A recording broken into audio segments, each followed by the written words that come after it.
Hey guys, Shodai Erisu here, and I'm finally back after all this time to do another review. And as it's been so long, I thought today I'd push the boat out a bit and do a double feature. We're going to be looking at the AnimeGoji and ShinGoji, the two most recent Godzillas. And just sort of comparing them and having a bit of a review of both. So we're going to do them in sort of chronological order here. So first we're going to look at ShinGoji. This is the Godzilla that appeared in Shin Godzilla, or Godzilla Resurgence, in 2016. It's the first Toho Godzilla since Final Wars in 2004. And yeah, he's a very interesting design, bizarre, and very unique for the franchise. So let's dive right in, have a look at the sculpt. First of all, as you can tell, this Goji's he's got a bit of an emaciated zombie-like feel to him. Which, you know, like I said, is very unique amongst Godzilla. This mold, I will say, has a lot of traits from the 1954 Godzilla, but with a much more sinister feel to it. So first of all, let's have a look at the head. It's got a very small head with these very tiny little beady eyes, which, you know, are nicely painted on a very nicely sculpted head there. You got the really nice detail in the teeth, you know, on both upper and bottom jaw. And if we open the mouth here, you can see the detailing on the inside of the mouth with his multiple layers of throat and stuff that he has in the movie. Moving down to the neck here, again, it carries on the sort of emaciated, scarred effect as the rest of the body. And compared to a lot of the older Godzillas, he does have a very long neck, quite reminiscent of some of the Heisei era stuff, as well as the 1954 Godzilla. If we look down towards the chest bone, it's the largest it's been in the franchise, to the point where it's, you know, come right out here and is curving upwards, and it's just a very strange design. Look at the arms here. These tiny little hands and forearms coming off this big bulbous, you know, shoulder and bicep here. That's the same on both sides. The skin texture continues to be this sort of scarred texture. I've heard it referred to as being similar to keloid scars, which is something I'm not overly familiar with, but yeah, to me it looks like kind of cuts, maybe sort of like stretch marks almost. The spines on this guy are very reminiscent of older Zillas, but with a sort of sharper, more broken feel to them. Moving down to his thighs, he's got the classic 1954, you know, chunky thighs to him. He's a nice big thick guy. Massive thighs coming down to these kind of fairly chunky calves. Big feet. The feet are quite reminiscent of GMK, with the sort of nails on the upper side of the foot rather than the front. And then as we look down towards the tail, it's really goddamn long. It's the longest tail, I think, in any Godzilla design. You know, it starts off thick and gets thin like all the other Godzilla tails, but what is it unique about this one is it ends in this. Now, this figure doesn't really capture it as well as some of the larger figures, but his tail is meant to have a sort of semi-developed head around this area that looks quite similar to a blue whale skeleton. Now, this mold doesn't really capture it because it's so small, but some of the larger figures do. But yeah, just overall, a really grotesque design to him. I like that they've captured the element of 1954 and made him frightening again. And I think that's something that Godzilla's needed for a long time, is to be scary, or, you know, kind of unsettling. They tried to do it with GMK, but the kind of inhabited by ghosts thing is a bit too silly for me. It didn't really work. But yeah, this is genuinely, for me, the most unsettling and creepiest Zilla in the franchise. And as far as this figure goes, I think they've captured it really well. I've only physically seen two Shin Godzilla figures in person. I have two separate ones, but this really does capture it more for me. And I think a lot of that's down to the detailing in the face and the neck. But yeah, very nicely sculpted overall. In terms of articulation, this Shin Godzilla figure, he has a neck rotation there that is on a ball joint. You can get sort of decent range of movement out of it, and it can do a full 360. The jaw is hinged and comes out about this far. You can stretch it to about there, but you can see that kind of attaches from there. So I think it's meant to only really come about that far. But no, there's still a decent range of movement in the mouth. The neck, again, is on a ball joint, but because of the moulding, you know, you can't get much side to side on it, or much forward and back at all, but you can get rotation.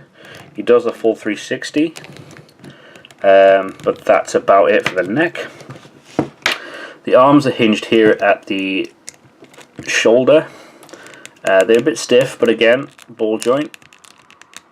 Elbow is on a hinge and a swivel, but not a ball joint. And the wrist is on the same swivel and hinge. You can get an alright amount of movement out of it, but bearing in mind this particular Goji doesn't really use his arms a great deal, that's not too much of a problem. He does have a hinge here, a ball joint, and again, because of the moulding of it, you can't get a lot of range of movement. You can go about that far, and a bit of forward and back, but that's it, not really a lot. Thighs, full 360 on both, bit stiff because of the moulding. The knees are on a hinge and swivel, but you know, again, the moulding doesn't allow for a huge amount of movement. And the ankles are on a hinge and swivel, but again, same problem with the moulding. Tail is your usual neck and tail, you know, ball jointed there. You've got another joint here, that's a ball joint. Ball joint here, and a ball joint here, and the end bit of the tail here is rubber with a wireframe inside, so it is bendable. Overall, the articulation on this guy, there's a lot of it, and it's all in the right places, but what I think the problem is here is the moulding. Like a lot of the NECA figures, the moulding's good, but doesn't allow for much in way of articulation. So in one way it has a lot of joints and they're all where I want them, but at the same time the sculpting doesn't really allow for a lot of articulation in this particular figure. But overall I don't think it hurts it too much. You know, he doesn't have a great deal of movement anyway in the film, so yeah, I don't think it hurts it too bad. As you can probably see, the paint is fairly well done.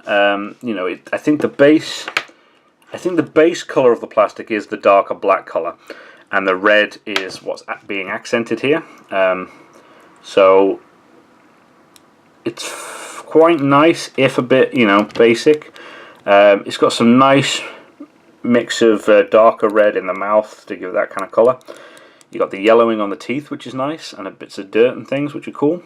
The eyes are nicely done for how small they are, especially this one. Very nicely. This one has a slight bit of leak in the paintwork, but this eye is nicely done. And yeah, the rest of him, I think it's good. It's accurate. You know, all the red's in the right places. There are some areas where it could have been a little bit better or a little bit more obvious, like on the legs or the underside of the tail. But at the end of the day, simple paint job, but a good one, and very indicative of the character. Next we're going to move on to AnimeGoji from Godzilla Planet of the Monsters, which is the upcoming Godzilla anime trilogy coming to Netflix. And yeah, this is an interesting design. I think I've seen a lot of people complain about it because of how similar it is in ways to the legendary Goji. But personally I think it's different enough, and I think it's only a very vague similarity myself, but yeah, I'm very fond of this mold. Now, just to give a little bit of a backstory on this particular Godzilla from information that's been revealed, he's actually a plant. Or, well, at least evolved from plant life. And I really like that idea. It kind of takes what they were trying to do with Biollante and extend it into Zilla himself, and I really like what they've done here. So let's take a look at the face. The face is nicely done. The eyes are, you know, separate there. The mouth, as you can see here, the teeth aren't separate. They're part of the jaw and the mouth. And I really like that as part of his new plant design, because of course, you know, there's not going to be any bone in a plant design, so the teeth wouldn't be teeth. They'd be, you know, part of the rest of the structure of the body, I suppose. So that's cool. The skin texture on this guy is very nice. It's like, it looks like twisted together roots, you know, like the sort of base of a tree, which is really nice. Nice thick neck on him there. Now it comes down to his, you know, he's very barrel chested, kind of chunky. You know, he's quite a round design for Zilla. But if we look at the mold here, the chest is really nicely done, and again carries on that sort of root texture, which is the same in the arms. He's got big chunky arms this time around, similar to Legendary Goji in a way, but again slightly more in proportion. Only 3 fingers here with the thumb. Move down to his legs. He's got the big thighs again, which again similar to Legendary, but not quite the same. But what is a very big difference from Legendary is the feet. Now this Zilla has more classic style Zilla, or at least Millennium era feet, whereas the Legendary Goji obviously had the sort of elephant-like feet. If we move up to the spines on this one, they're very leaf-like, which again is an element of his plant-based physiology. But they are, you know, still very recognizable as Godzilla spines. They are more reminiscent of, again, Millennium era and Heisei era spines, as opposed to the Legendary Godzilla, which had his little triangular ones.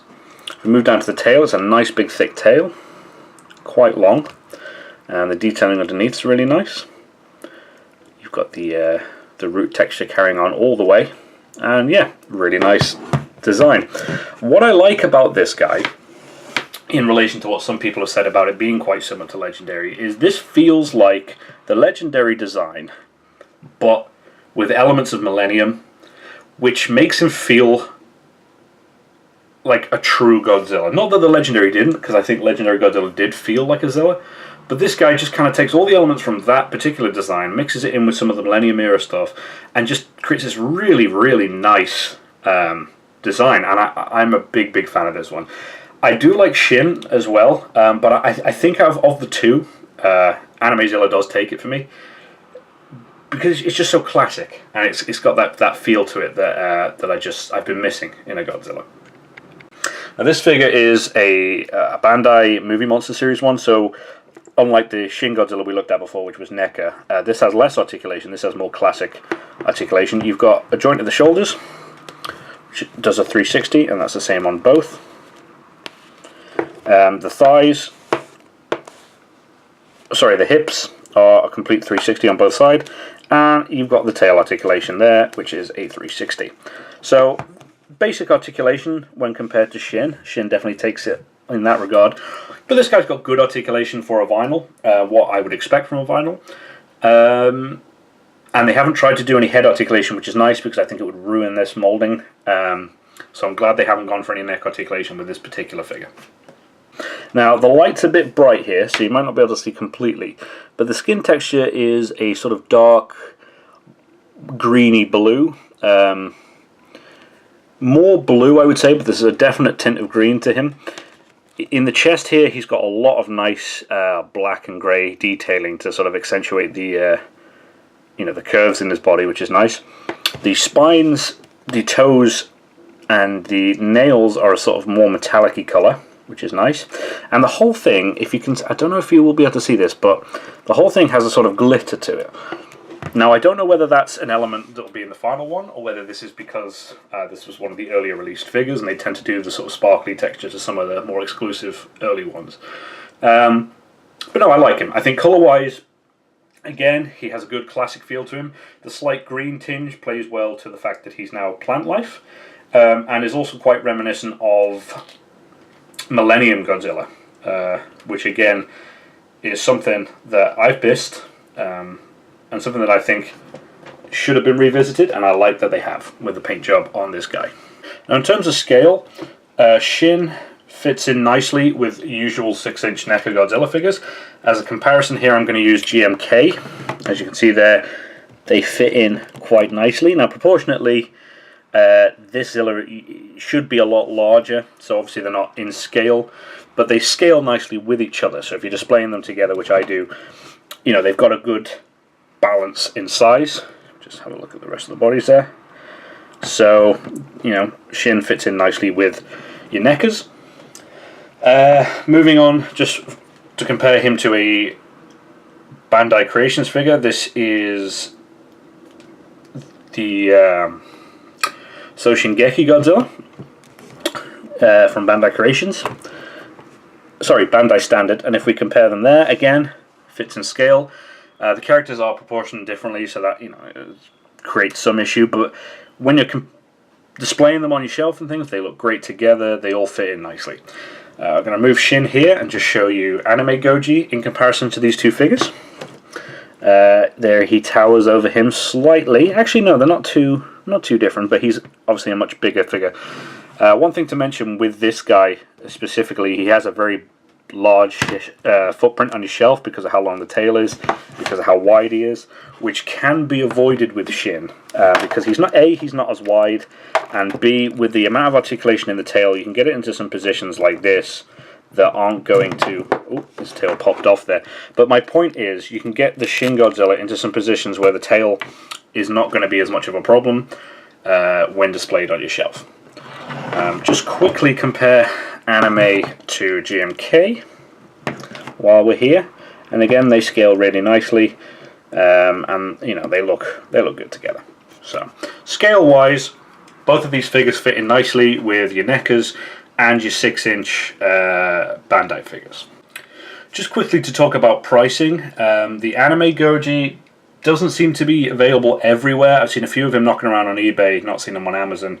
But he seems to be going for around £40 to £45, which is a little steep for a Bandai figure, but it's a nice figure. So, and I've paid more for figures. So yeah, 45 quid I paid for this guy, and that's fine. If you can get him a bit cheaper, that's great, but don't be expecting to find him much cheaper than that.